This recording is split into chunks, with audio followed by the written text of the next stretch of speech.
বর্তমান সময়ের প্রেক্ষাপটে একটা বিষয় আপনাদের সাথে আমি শেয়ার করতে চাই। বিষয়টি হচ্ছে যে ওয়াজ মাহফিল এবং মাজার সংক্রান্ত আপনারা ইতিমধ্যে আলোচনা হচ্ছে, আমি বিষয়টা একটু আপনাদের সাথে শেয়ার করতে চাই। এক সময়ে যখন আমি আলিম শ্রেণীতে পড়তাম, আলিম বিজ্ঞান বিভাগে সুবহানীঘাট কামিল মাদ্রাসায়, ওই সময়ে এবং আলিম পরীক্ষার পরবর্তী সময়ে আমি প্রতিদিন মিনিমাম 1 থেকে 2 থেকে 3টি মাহফিলে যোগদান করতাম। পরবর্তীতে যখন আমি স্নাতক ডিগ্রি নেই আল কোরআন ইসলামিক স্টাডিজ বিভাগ থেকে অনার্স কোর্স যখন করি, তখনও আমি কিন্তু এটা কন্টিনিউ আমার ছিল। 2 থেকে 3টি প্রোগ্রামে মিনিমাম কমপক্ষে প্রতিদিন একটা প্রোগ্রামে আমি পার্টিসিপেট করতাম। তো বিষয়টা হচ্ছে আগের সময়ে যে মাহফিলগুলো ছিল আর বর্তমান সময়ে যে মাহফিলগুলো আছে দেখছি সেগুলো কিন্তু অনেক তফাৎ। যেমন আগের ওয়াজ হচ্ছে, এখনও ওয়াজ হচ্ছে, কিন্তু ওয়াজ এবং তাফসির অনেকেই বুঝেন না।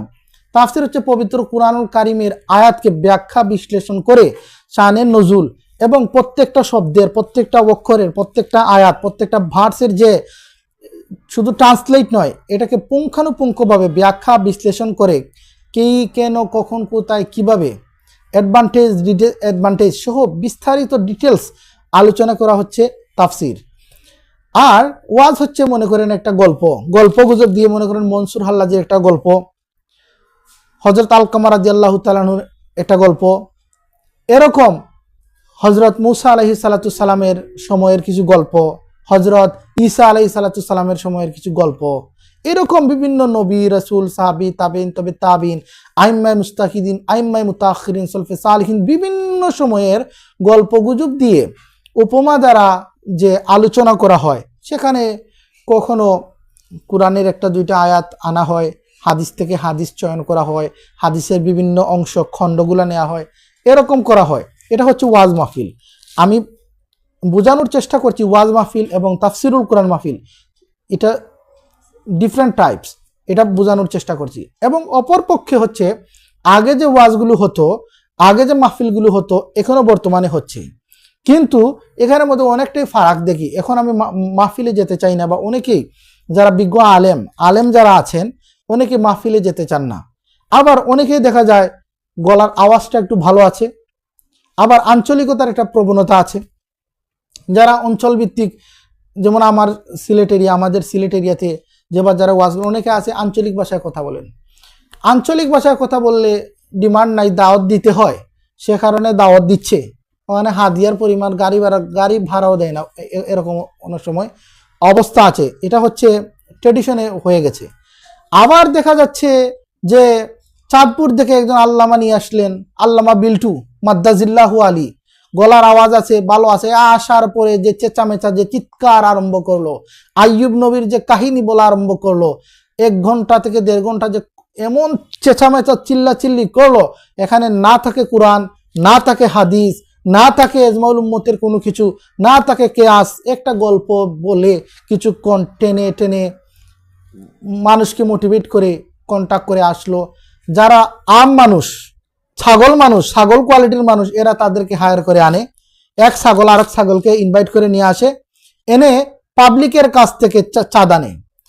এই যে পাবলিকের কাছ থেকে এই যে টাকাগুলো কালেক্ট করে টাকা দিচ্ছে, এবং এটা ওয়ান কাইন্ড অফ বিজনেস। এবং এটা শুধু এখন ছোটোখাটো বিজনেস বললে হবে না, এটা একটা বড় মাপের বিজনেস হয়ে গেছে। একটা ওয়াজ মাহফিলের দেখা যায় বাজেট কত, বাজেট 8 লাখ, 10 লাখ, 2 লাখ, 4 লাখ, 15 লাখ, 20 লাখ, যে যেভাবে পারে সেভাবে অ্যারেঞ্জ করছে। কিন্তু এখান থেকে একটা মেজরিটি অংশ যে অর্গানাইজার বা যারা আছে এটা তৈরি করছে, এরা কিন্তু মেরে দিচ্ছে। 1-2জন বক্তাকে দেখাচ্ছে 20,000, 50,000, 1 লক্ষ টাকা দিল, আর বাকি যারা আছে তাদেরকে 500 টাকা, কাউকে টাকাই দিবে না, এইরকম অবস্থা। সুতরাং আমি এটা স্পষ্ট করে বলতে চাই, বর্তমান সময়ে আগের মাহফিল আর এখন মাহফিল চলে, আগের চাইতে এখন অ্যাভেলেবেল হয়ে গেছে। প্রত্যেকটা জায়গায় এখন দেখা যায়, প্রত্যেকটা এলাকাতে 2টা, 3টা, 4টা করে মাহফিল হচ্ছে, আমি দেখতে পাচ্ছি। সুতরাং আমি এটা বলতে চাই, বর্তমান সময়ে ওয়াজ মাহফিলের নামে যে সমস্ত চাঁদা দেওয়া হচ্ছে, এটা সম্পূর্ণ মানুষকে প্রতারণার শিকার করা হচ্ছে। এত ওয়াজ মাহফিল করে কি লাভ হচ্ছে? নামাজ নামাজে যারা আগে পড়তো যেভাবে ছিল এভাবেই আছে। অনেকে নামাজই জানে না, কিছু তাবলিগে দিনের কাজ কিছু হচ্ছে, কিছু করে, এরা করে, প্রত্যেকটা দলে কিছু না কিছু ডেভেলপ করছে। কিন্তু যেভাবে জনসংখ্যা বৃদ্ধি পাচ্ছে, যেভাবে ওয়াজ মাহফিল বৃদ্ধি পাচ্ছে, সেভাবে কি কিছু বৃদ্ধি হচ্ছে? আমার মনে হচ্ছে না। আমার দৃষ্টিকোণ থেকে একজন ইসলামিক স্কলার হিসাবে আমার মনে হচ্ছে প্রত্যেকটা ওয়াজ মাহফিল এখন এটা হচ্ছে এটা ব্যবসায়িক একটা মাহফিল হয়ে গেছে। ডিসপ্লে করে 2-4 জনকে নিয়ে আসলো, মনে করেন আমাদের সিলেটে একজনকে নিয়ে আসে ব্রাহ্মণবাড়িয়া থেকে, একজন আনে চাঁদপুর থেকে, একজন আনো ঢাকা থেকে, 3 জনকে মোটামুটি 3টা ফিগার দিয়ে দিল।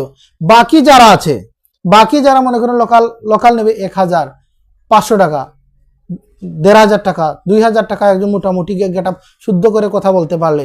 আর যদি সিলেটি ওয়াজ করে তাহলে কোনো রকম পকেটের দিক দিয়ে হুজুর গাড়ি ভাড়াটা দিলাম, এরকম একটা বাকি টাকা কোথায় যাচ্ছে? সিডনিতে। সিডনি কে বলছে তোমাকে এরকম সিডনি করার জন্য? করছো ভালো কথা, তো সিডনি করতে কত টাকা লাগে, বাজেট লাগে, কিভাবে দিতে হয়? এটা একটা সম্পূর্ণ আমার দৃষ্টিকোণ থেকে একটা বিজনেস। আমিও আমার বিবেকে আমারও মনে আসছিল, আমার ফ্রেন্ড সার্কেলের সাথে আমি শেয়ার করেছিলাম যে বন্ধুরা আসো আমিও কিছু বিজনেস করি। কিন্তু ইসলামিক চিন্তাধারায়, চিন্তা চেতনায়, যেহেতু দুনিয়া এবং আখেরাত দুইটা নিয়ে কাজ করতে হয় একজন মুসলমানকে, সেহেতু সেই দৃষ্টিকোণ থেকে আমার বিবেকে আর দেয়নি। আমি এটা পারেন না হয় আমিও কয়েকটা ওয়াজ মাহফিল নিয়ে এরকম ব্যবসা করতাম। আমিও চাইছিলাম যে মাজার নিয়ে এভাবে ব্যবসা করি। মাজার যেভাবে হচ্ছে, 3 বন্ধুর মাজার, 6 বন্ধুর মাজার, অমুকাউলিয়ার মাজার, তমুকাউলিয়ার মাজার, এগুলা হচ্ছে সম্পূর্ণ মানুষের আইওয়াশ এবং মানুষকে এটা ব্যবসার একটা, যিনি পৃথিবী ছেড়ে চলে গেছেন উনি কি বলছে যাওয়ার আগে যে আমার নামে এরকম একটা ডেক তুমি তৈরি করিও, একটা ডেস্ক এভাবে রাখবে তুমি, একটা বোল বা এরকম একটা পাতিল রাখবে, মানুষ এখানে দেবে, আর আমার নামে তুমি উরুস করিও। এটা আমার কোনো যুক্তি পড়ে না, এটা আমি মানতে পারবো না। এটা যা আমি ব্যক্তিগতভাবে আমার অনুভূতি শেয়ার করছি। আমি এগুলা পছন্দ করতে পারতেছি না, এগুলো আসলেই সহ্য হচ্ছে না। এটা একটা সহ্যর বাইরে চলে গেছে। যে অনেক সত্যিকার মাজার আছে, ঠিক আছে, কিন্তু এই যে বানোয়াট মাজার কিছু তৈরি হচ্ছে, এগুলা কে দেখবে? এগুলাকে কে দেখবে? এগুলা দেখার কেউ নাই। ওয়াজ মাহফিলের নামে এভাবে লুটেরা লুট করছে, কে দেখবে এটা?